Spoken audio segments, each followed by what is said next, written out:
हमारी बहू भले ही कम पढ़ी लिखी है, लेकिन लाखों में एक है। सही कहती हो।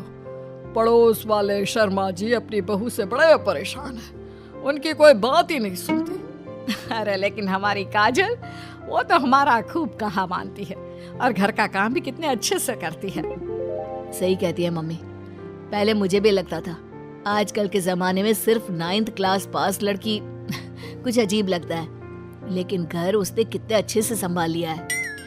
अब बेटा, पढ़ाई तो वो अपनी परिस्थितियों की वजह से नहीं कर पाई, लेकिन बाकी काम तो अच्छा ही करती है। अच्छा मम्मी, शाम को मेरे ऑफिस के दोस्त और उसकी वाइफ घर पर आ रहे हैं काजल से मिलने के लिए। अरे ये तो बहुत अच्छी बात है बेटा, लेकर आओ तुम्हारे दोस्तों को। शाम के वक्त। काजल, ये मेरा दोस्त अजय है और ये उसकी पत्नी Sonali. Hello Kajal, how are you? Are you working somewhere? माफ करना जी, मैं आपकी बात समझ नहीं पाई। I am sorry. मैं बस ये पूछना चाह रही थी कि क्या तुम कहीं पर जॉब करती हो या हाउसवाइफ हो? जॉब? आपका मतलब नौकरी ना, लेकिन वो मैं कैसे कर सकती हूँ? ये तुम्हारी वाइफ क्या कह रही है? क्या तुम अपनी वाइफ को जॉब नहीं करवाना चाहते? अरे नहीं दोस्त, वो बात नहीं है। एक्चुअली काजल सिर्फ 9th पास है ना, इसलिए। Oh my God! Are you serious? Sumit, आजकल के ज़माने में और सिर्फ 9th पास? आजकल तो गांव की लड़कियां भी कॉलेज की पढ़ाई पूरी करती है। काजल, क्यों पढ़ाई नहीं की तुमने? बस मेरे सामने कुछ ऐसी प्रॉब्लम थी जिसकी वजह से मैं पढ़ाई नहीं कर पाई। इनको इनके दोस्त के सामने बहुत अपमान जैसा महसूस हो रहा है। मुझे आगे की पढ़ाई करनी चाहिए, कम से कम 10वीं पास करना तो बहुत ज़रूरी लगता है। मुझे आपसे कुछ ज़रूरी बात करनी थी जी। हाँ बोलो बेटा, क्या बात है?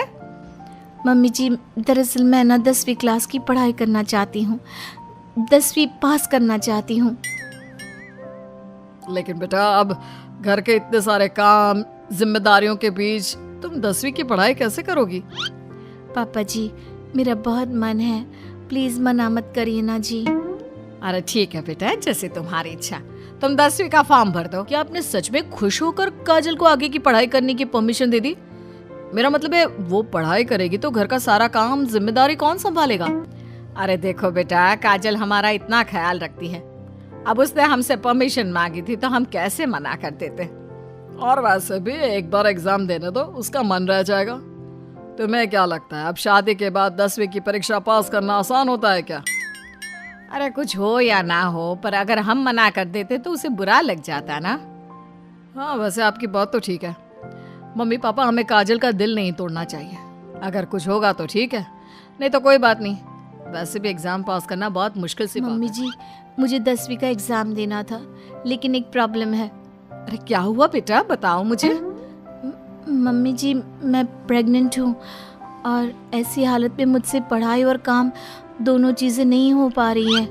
अरे कोई बात नहीं बेटा, तुम अंदर कमरे में जाकर आराम करो, हम कुछ सोचते हैं। था ना, इसे अपने मन की कर लेने दो। हम मना करते तो बेकार में बुरा मान जाती। अब प्रेग्नेंट हो गई है, पढ़ाई तो वैसे ही नहीं कर पाएगी। सही कहती हो तुम, लेकिन मुझे लगता है कि बहू का 10वीं पास करने का बहुत मन था। मम्मी, उस दिन जब मेरे दोस्त घर पर आए थे ना, तो मैंने काजल का चेहरा देखा था। वो बहुत उदास हो गई थी, शायद उन लोगों के सामने खुद को काफी नीचा महसूस कर रही थी। अरे लेकिन बेटा, हमने तो परमिशन भी दे दी ना। अब प्रेगनेंसी और घर की जिम्मेदारियों के चलते कैसे सबको संभालेगी? मम्मी, मैं भी चाहता हूँ कि काजल 10वीं पास करे और अपनी जिंदगी में कुछ बन जाए, लेकिन बेटा हम कर भी क्या सकते हैं? वो माँ बनने वाली है, उससे नहीं हो पाएगा। मम्मी, मैंने सोच लिया है कि काजल 10वीं पास करके ही रहेगी। मैंने अपनी कंपनी में 3 महीने की छुट्टी डाल दी है। अरे लेकिन क्यों बेटा, तुमने 3 महीने की छुट्टी क्यों डाल दी? एग्जाम तो काजल को देना है, तुम्हें नहीं। और तुम्हारे छुट्टी लेने से क्या होगा? पढ़ाई तो काजल को करनी है ना। देखो मम्मी, उसकी तबीयत और घर के काम, इन सब के चलते वो पढ़ाई नहीं कर पाती, तो अगले 3 महीने के लिए जो भी काम काजल करती है वो सब मैं करूँगा। अच्छा, तो तुम ये चाहते हो कि काजल सिर्फ और सिर्फ अपनी पढ़ाई पर ध्यान दे? बिल्कुल मम्मी, एक बार अगर अपनी बीवी की मदद नहीं की तो जिंदगी में फिर क्या किया?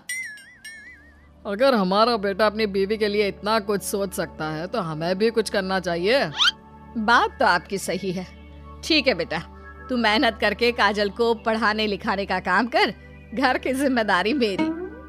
और देखो बेटा, रही बात तुम्हारी नौकरी से छुट्टी लेने की, तो कुछ दिन मैं अपनी दुकान पर जमकर काम करूंगा ताकि हमें पैसों की कोई परेशानी ना आए। ये हुई ना बात। आपके जैसे मम्मी पापा हो तो फिर डरने वाली कोई बात ही नहीं है। जिसका आप लोगों के जैसा परिवार हो जी, उसे तो अपनी जिंदगी में कोई प्रॉब्लम आ ही नहीं सकती। अब देखिएगा, मैं खूब मन लगाकर पढ़ाई अरे करूंगी बेटा जी। जल्दी देखो, हमारी बहू पास तो हो गई ना। अब हम सब ने मिलकर काजल की एग्जाम के लिए बहुत मेहनत की है बेटा। ये सिर्फ उसका नहीं, हम सबका रिजल्ट है। लेकिन मम्मी, उसका रोल नंबर तो कहीं मिल ही नहीं रहा। आप सबसे पहले 3rd डिवीजन और फिर 2nd डिवीजन में देखिएगा, क्योंकि इससे ज्यादा तो मैं कर भी नहीं सकती थी जी। अरे वही तो कर रहा हूँ काजल, तुम्हारा नाम तो 1st डिवीजन में भी नहीं है। अरे कहीं ऐसा तो नहीं ना कि हमारी बहू 10वीं में फेल हो गई। अरे अरे, ये तो बहुत गलत हुआ। हम सब ने तो उसका पूरे मन से साथ दिया था, और मैंने तो 3 महीने के लिए अपनी नौकरी भी छोड़ दी थी। लगता है मेरी किस्मत में पास होना लिखा ही नहीं है जी। मुझे माफ कर दीजिए, मेरी वजह से आप सबको बहुत तकलीफ झेलनी पड़ी जी। काजल, तुम्हारा नाम तो मेरिट की लिस्ट में है। देखो, यहाँ तुमने चेक ही नहीं किया। क्या बात कर रहे हो बेटा? हमारी बहू का 10वीं के मेरिट लिस्ट में नाम? अरे वाह वाह, ये तो बहुत खुशी की बात है भाई। हम सबकी मेहनत रंग लाई। मेरिट में मैं अकेली नहीं, मम्मी जी, पापा जी, सुमित जी, हम सब आए हैं। और ये आने वाला बच्चा भी, ये भी तो हमारी फैमिली का हिस्सा है। आज मैं बहुत खुश हूँ, मेरी बीवी ने अपना नाम रोशन करके दिखाया है। लेकिन इस सब के पीछे आप लोगों का पूरा सपोर्ट और मेहनत थी जी। अकेले तो मैं कुछ भी नहीं कर पाई। मेरिट में आने की वजह से हमारी कंपनी आपको एक जॉब और आगे की पढ़ाई के लिए स्कॉलरशिप देना चाहती है। थैंक यू सो मच जी। देखना, मैं सारी दुनिया को बताऊंगा, मेरी बीवी 9th पास नहीं, टॉपर है, टॉपर। और मैं भी सबको कहूंगी कि मेरी बहू सुंदर भी है, घर के काम भी कर लेती है और 10वीं पास भी है, और अब तो उसके हाथ में बढ़िया नौकरी और पैसे भी है।